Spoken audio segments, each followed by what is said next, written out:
Welcome back to Political Pruit, the podcast. Today, as part of our series on how things work in Singapore, we're exploring how Singapore manages geopolitics at home and abroad. You know, the Trump 2.0 era is in full swing, and his return to the White House signals a bolder, more unpredictable approach to trade and global politics. And this is against the backdrop of global conflicts like Israel-Palestine and Ukraine-Russia.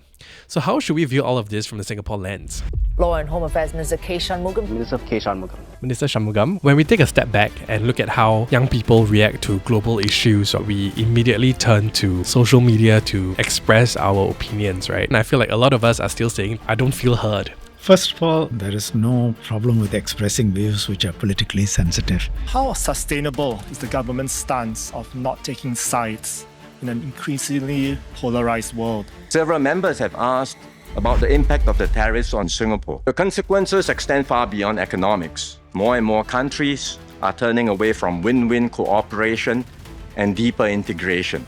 Singapore's approach to global issues is really quite neutral. We've been seeing more instances whereby Singapore took a stance, right? If Russia can invade Ukraine, others can invade us too. Might becomes right. Whoever is stronger can impose that power on whoever is weaker. For us, it's existential. We cannot agree to that. Minister K.Shanmugam is our guest for today. He's the Minister for Law since 2008 and Minister for Home Affairs since 2015. And with these two portfolios, I'm really hoping that he can explain to us how Singapore navigates these complex issues on a global stage, while keeping our national interests in mind, obviously. And while we're on this topic, I also feel like young adults like you and me often turn to social media to not just consume content about these global issues, but also share our views on them. And I do sometimes wonder if there can be better ways for us to communicate our thoughts to people like Minister Shanmugam. You know, I've been part of a process whereby structured feedback actually led to policy changes. In 2020, I worked alongside a government agency to collate social media sentiments about hate and sexual offences, and that ultimately led to literal changes in the sentencing framework for those offences that was announced by Minister Shanmugam coincidentally. So I know that's possible. I'm just hoping for more clarity about, the channels for this kinds of engagement. And that's something I'm really hoping to bring up in the conversation today as well. All right, let's get into it. Minister Shanmugam, welcome to Political Pruit, the podcast. Thank you. All right, so I want to begin our conversation today by just setting the stage, right? And I feel like the reason why I wanted to do this episode is also because I feel like we need to understand how everything that's going around and happening around the world is impacting us in Singapore. Whether it's national policies or the conversations we're having or the conversations we're reading on social media. And I think that you would be the perfect person to help, explain to our audience, all of that. So I don't know if I'm the perfect person, but I'll try. Okay. There is this idea of understanding the how in order to better understand the what. And then that's what I'm hoping to achieve in our conversation today. So let's begin maybe with a wide angle lens.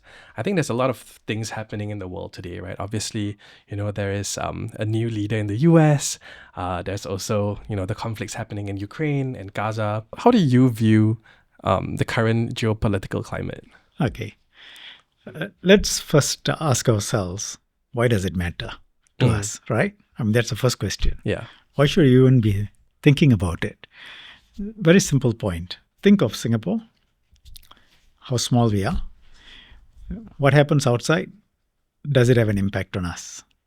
If you're big, you have a lot of resources, you have a big population, maybe things can be happening outside but may have less impact. For us, our trade, that means, whatever jobs you're doing in Singapore, ultimately depends on the economy. The economy depends on our external trade because we are so small inside.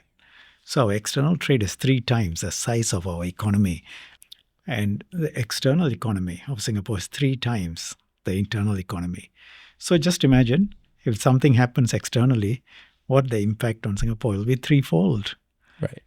Deep impact. You can be in F&B, you can be in services, whatever. But that is in turn servicing somebody who is producing something to send outside or services for people. Right? So for us as a small country, 720 square kilometers, what happens outside in the region, externally, huge impact. Okay, that's the point one. Then let's ask ourselves, what is happening? I mean, you read a lot of news, this is happening, that's happening, new president, wars. So, but how do we make sense of it all? I think I'll try and put a very simple frame.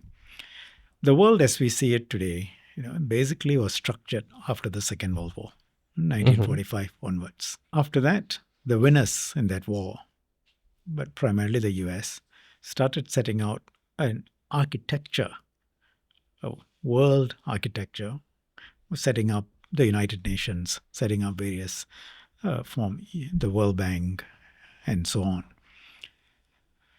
The world was divided very quickly into two blocks. One was headed by what was then the Soviet Union, today Russia, and some countries which are close to the Soviet Union, basically communist, closed. And then the other part is United States, and then its allies, and many other countries. And then there were countries that said we are in neither camp. But essentially, you had a closed system, the Russians, the communist system, and you had an open system, the Americans, trading. And we were part of the open system, even though we are not allies of the United States.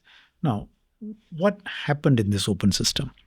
A set of rules on trade was developed. The United States essentially became the policeman for the world. You think about it, you walk around in your neighborhood, something happens, you expect the police to come. Internationally, if somebody wants to come and disturb you, who is going to come? There is no global policeman, right? There is no international framework as such automatically. Mm-hmm. So that sort of framework was set up. But the US was a country that maintained, you can say, I'm using it in very simple terms, maintained peace around the world. When things went bad in many places, they intervened. They tried to stop it. They didn't always do it. When they intervened, the big civil war in Yugoslavia, thousands of people getting killed, they intervened, they bombed, and the parties came together and reached a settlement. When they didn't, for example, in Africa, they didn't go in. Rwanda, for example, there was civil war, 800,000 people died because the US said, well, I have no interest in Rwanda. But coming back to our neighborhood, they had the 7th Fleet and they policed the oceans. And that meant that things were stable. So they provided the security architecture. They also had allies. In Europe, it was NATO. In Asia, they had Japan, South Korea, and so on, Philippines. You also need the economic part of it. A world system of trading developed within this framework of stability. And people in Asia, many other countries, in other continents, started manufacturing, doing things, started with low value, moved up, and the goods were traded. We all prospered by trading with each other. Ultimately, the US was the biggest consumer. So many of these goods actually ended up in the United States. So from a security perspective, they provided the global security. From an economic perspective, they provided the framework where people could trade and prosper. China rose, Singapore, the tigers, Japan, everybody, manufactured, exported to Europe, exported to the US, which were the richer countries, and everybody moved up.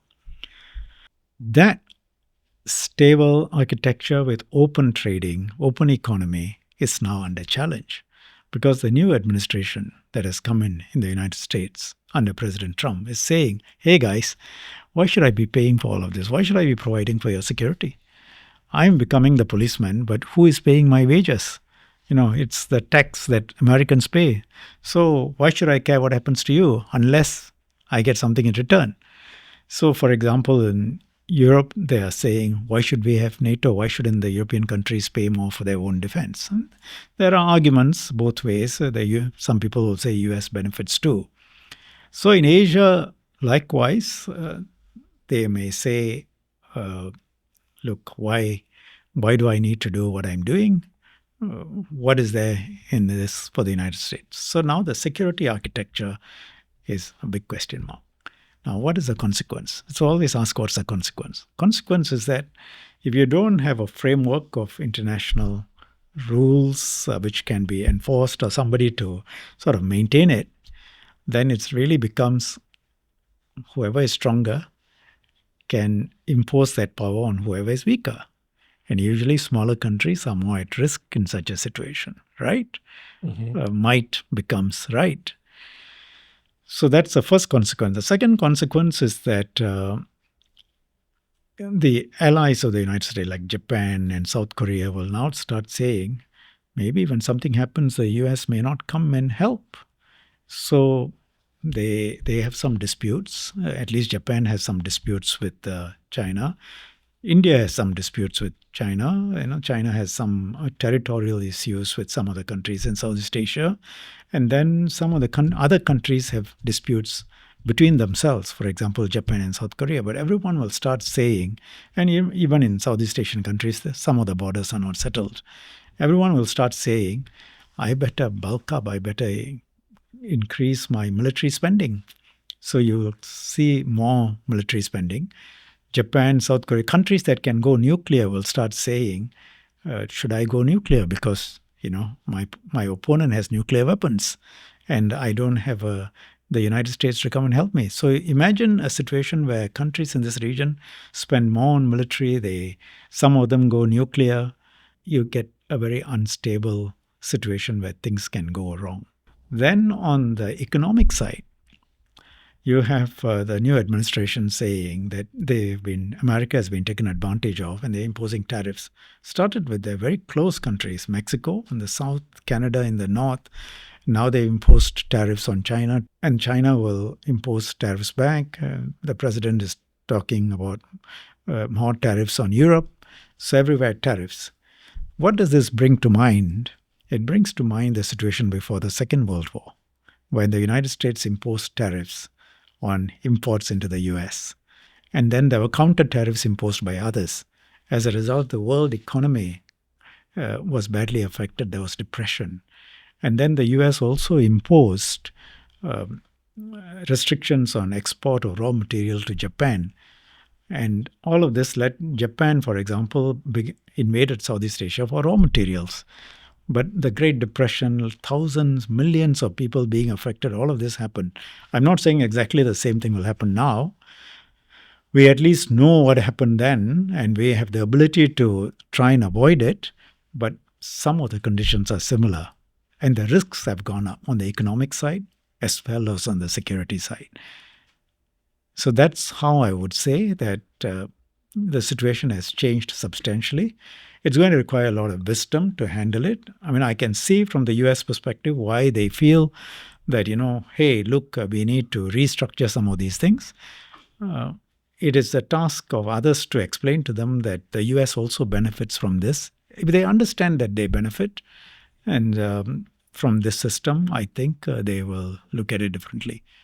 My favorite TV show of all time is Survivor, and I watched all 48 seasons of that show. And I think one of the most interesting things about the show is really just how the players interact and adapt to the game that evolves, right? So I think that the best players are the ones who are able to observe and then think about, how to make the next best strategic move that's in their interest. So hearing you describe all of that, I can't help but also think about how that firstly sounds incredibly intense for someone like you. And secondly, my brain goes to how a Survivor player would think about their next move that's in their interest. So my question to you is, how do you think about Singapore's national interests in those contexts? The context outside is a given. I mean, it changes, it's dynamic. When I say it's a given, I don't mean it's static. What I mean is there are limited things that you can change. You just have to accept it as you are because we are a price taker. We're a small country. We are not the United States, which can, make major changes to other countries' behavior. Yep.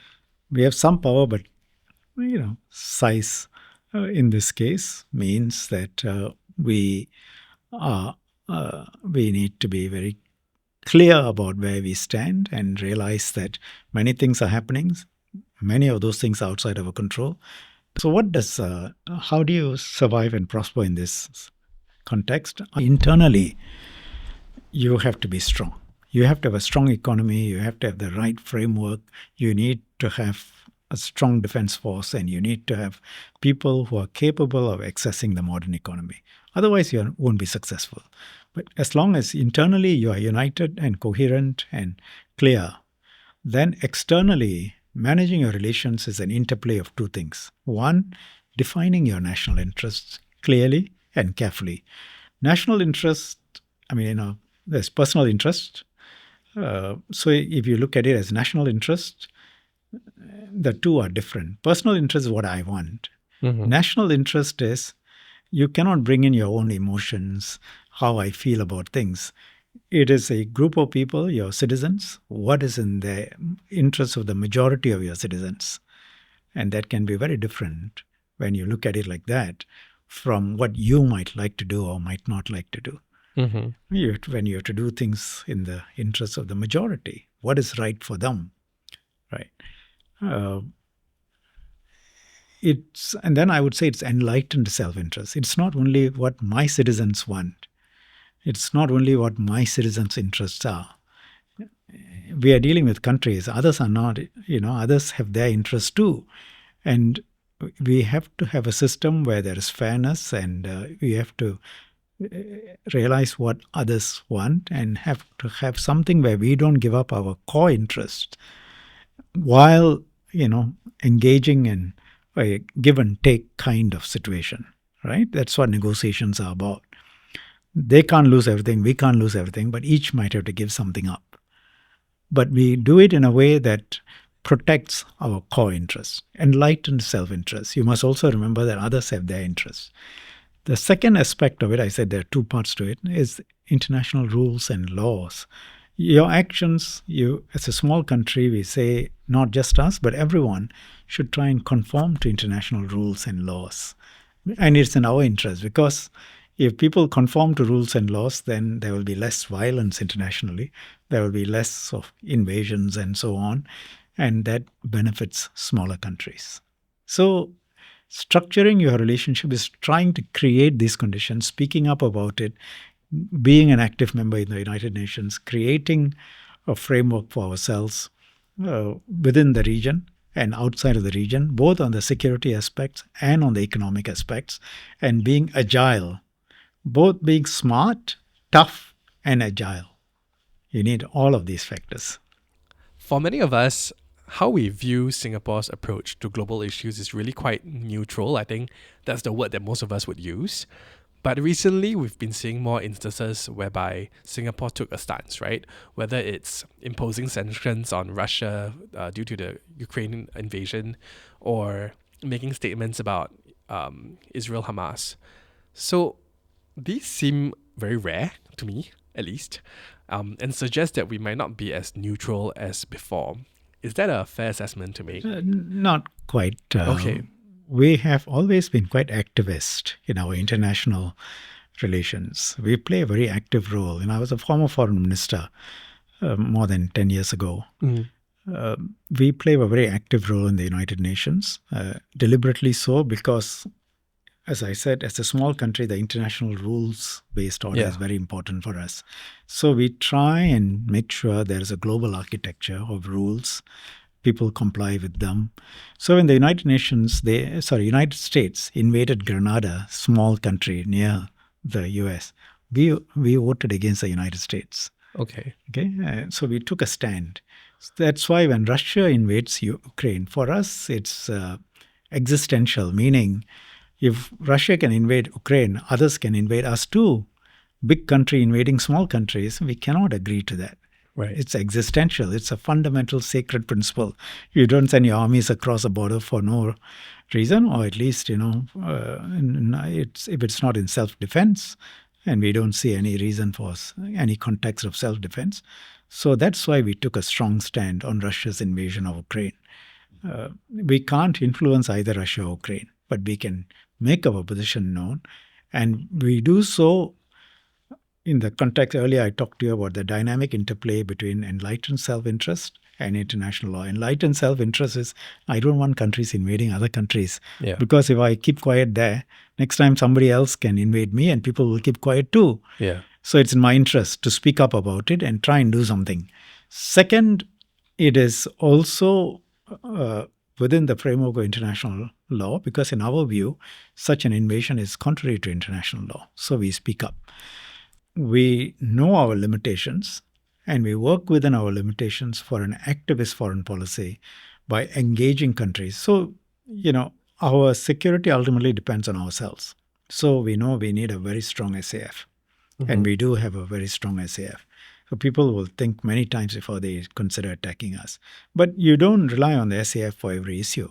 You need good diplomacy. So within, you have ASEAN as our first ring. We were one of the founder members. Mr. Lee has talked with the others, said, such a grouping which helps each other and increases the economic potential of the countries. Original 5 members of ASEAN, now increased.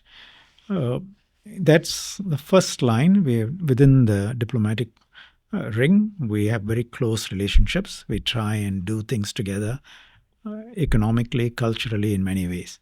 And then internationally too, both diplomatically and economically, we are very active.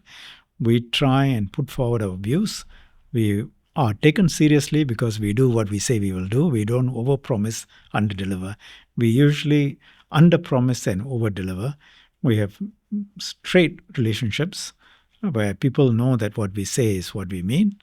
And we are well regarded in the international community. I mean, one simple example is the strength of our passport. Yeah. And people will know, you go overseas and you say you're Singaporean, people they will look at you with some respect. They know you come from a successful country which is well governed and which has a good international standing. That's because of our activist diplomatic policy. It's when something is wrong and we feel that it impinges on our national interests, whether it's the US invading Grenada or Russia invading Ukraine or any of those, we take a very high position, and then depending on the context, we nuance our position. When it comes to Russia and Ukraine and our sanctions on them, I remember going online and asking the community what they thought about it, whether or not it was the right thing to do. And a majority of them voted yes. But I did see that one segment that voted no. And I was quite curious, right?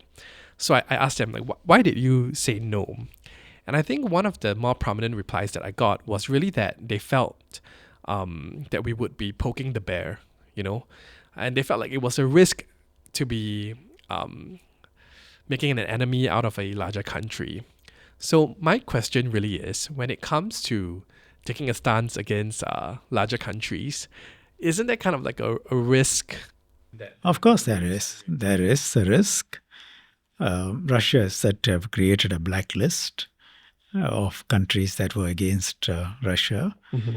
So you need to assess, this is where you need to assess carefully what's your interest, national interest, and what are the consequences of acting in accordance with the national interests. And sometimes you have to say, the bear may get angry, but if I don't do something, it may damage me even more. So, I perhaps can deal with an angry bear. So you need to assess that. So they're not wrong, the people who told you, we are small and we better know our place and mind our own business. But the trouble is, if you mind your business too often and keep quiet, when somebody comes for you, others will also just mind their business. So you need to sometimes express yourself very clearly, in fact, most of the time. But you don't need to be strident. You don't need to go around making enemies. Our aim is actually to create a maximum number of friendships. But when you see something that is damaging, you have to, I think, make a careful assessment. Understand. So I'm quite curious as to what other responses Singapore can have. For example, I've seen online that there were calls to cut diplomatic ties. I'm just wondering, what are some of the factors that shape our responses? And why is it that cutting off diplomatic ties isn't something that we usually see from Singapore? What we have to do is, have different levels of calibration. You express your views, you vote in the United Nations. Sometimes you go into sanctions if you see that your core interest is affected. Ultimately, you break off relationships at a very different level for something that is extremely, extremely serious and affects Singapore very directly. And breaking off is the right thing to do in that context, which is very rare. Which is very, very rare. Otherwise, we'll be breaking off relationships with many countries. So what are the consequences of actually cutting diplomatic ties? Like, why are we worse off when we do that? Okay, you take any country, you cut off diplomatic relationships. First of all, that means you'll have to start cutting off diplomatic relationships on the same principle, right? Yeah. So let's say you cut off diplomatic relationship with the United States.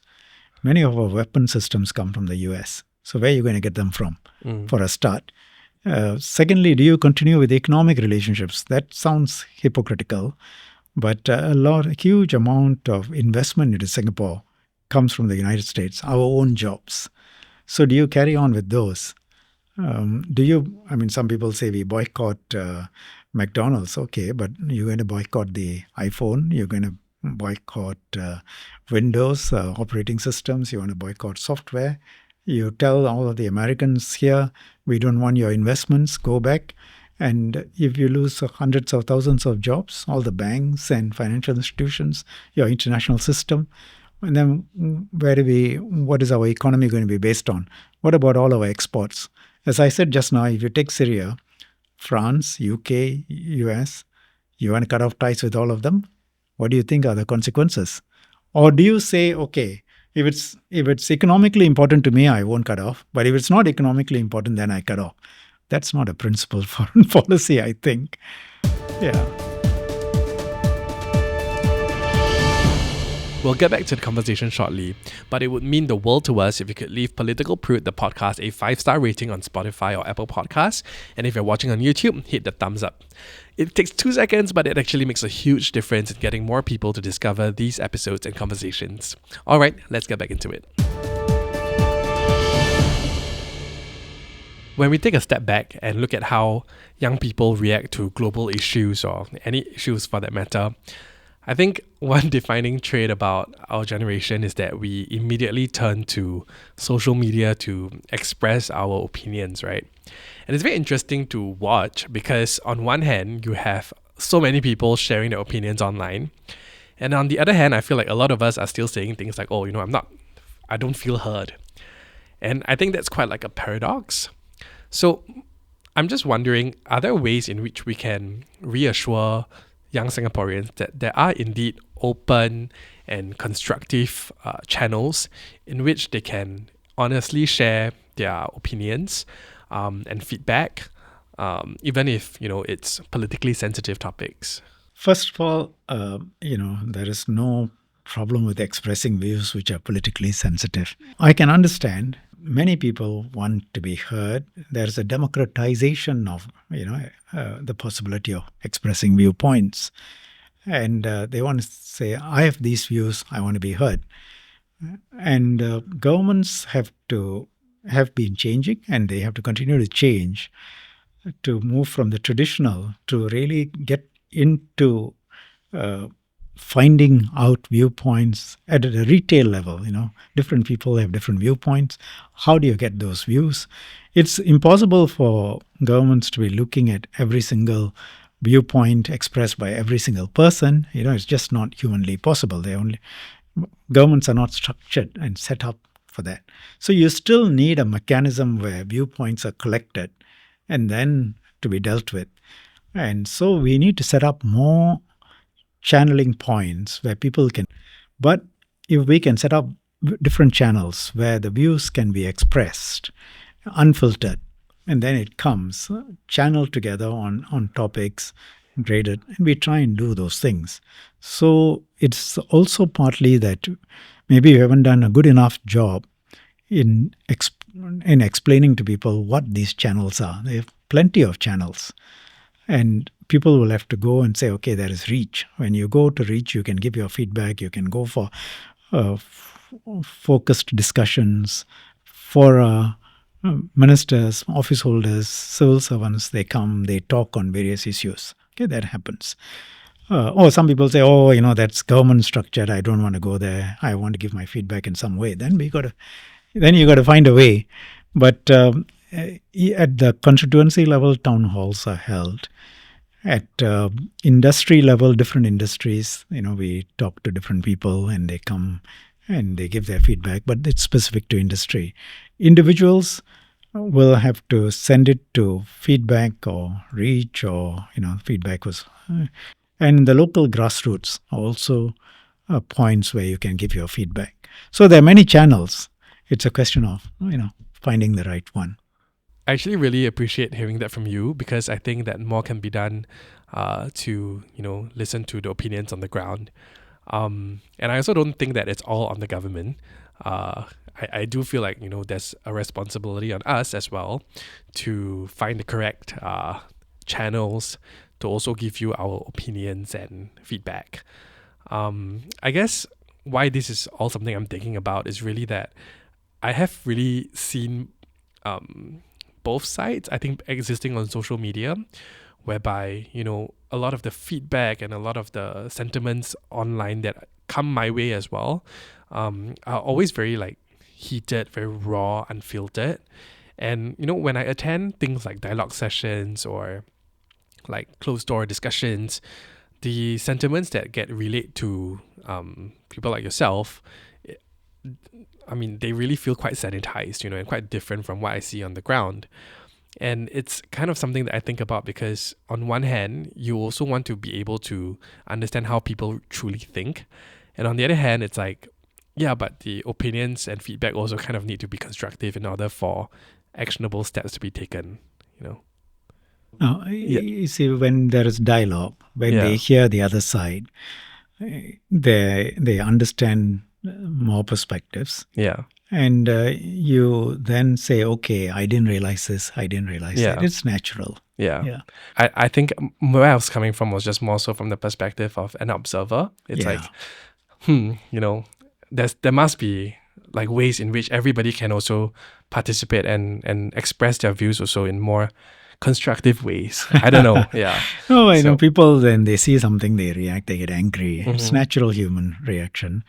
And we have to find ways in which these individual viewpoints can be collated, people can feel that they are heard, and a way in which governments can engage with them. And not just governments, also other parts of the civil society engage. Then when you start listening to the multiplicity of viewpoints, your own views might start changing too. The other side of things is really that it has made it so much easier for people to consume all kinds of media today, right? Including some that might be harmful and, dangerous. So my question is, how has this changed the way the government manages domestic sentiments, especially when, some of these views can really become divisive for society? You just have to manage it. Because people have a multiplicity of views and they get those viewpoints from different sources, some of them may be accurate, some of them may be inaccurate. Obviously, then you will have unevenness in understanding, and therefore unevenness in the receptivity to whatever messages you put forward.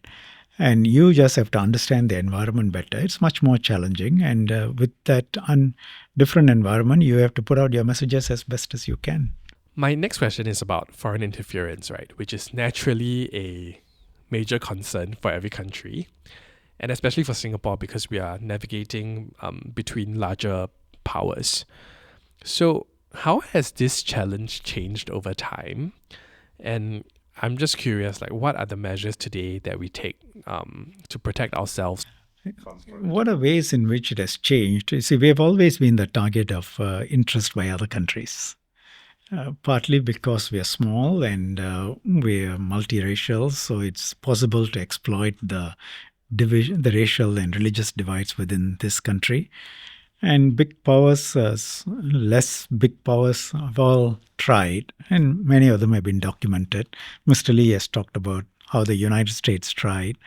There are others who have tried as well. And within the region, countries have tried as well. And they will continue trying because we are a successful country. And if they can get us to see it from their perspective, it's helpful for them. And then in other contexts, if we are not so clear and strong, if we can be weakened, then we won't be able to protect Singapore's interests. And that means that the other countries can get their way with us. Now, that is age-old. It's been tried for thousands of years, as long as there have been communities and groups. All these things have been tried. Nothing is new. What is new is the internet. It has industrialized the pathways in which news can be channeled, division can be channeled, falsehoods can be channeled to divide societies. So I can go straight through your borders into the heart of your communities and divide them and get them to encourage them to be suspicious of each other, encourage them to be suspicious of the government, and encourage them and get them to be angry and potentially get into a violent confrontation. All of this has been tried. Also influence elections so that somebody whom I prefer gets a better outcome than somebody who I don't want. This is the new environment, and how do we protect ourselves? We put forward a series of legislation to try and identify foreign interference when it comes in, fake news when it comes in. We have our intelligence agencies scanning the horizon quite carefully.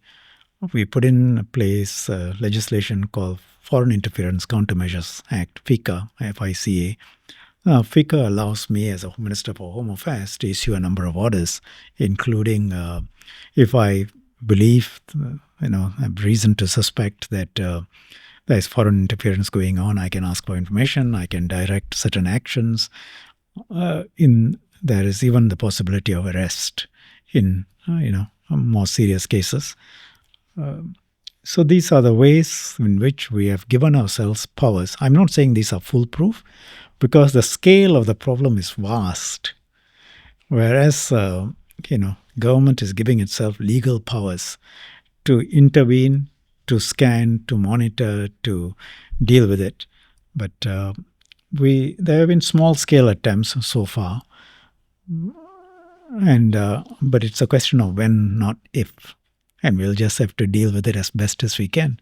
Other countries have been the subject of very highly targeted attacks. Ukraine has been attacked, the US has been attacked, and UK has been attacked, France has been attacked, and in a very targeted way and with substantial impact. Well, when you say attacked, what does that look like? Because I think fake news, news that tries to intervene in the elections, news that stuff that tries to get people, Muslims against Christians, or African Americans versus whites, all sorts of things. All right, we're coming to the tail end of our conversation, but I do have one or two more questions.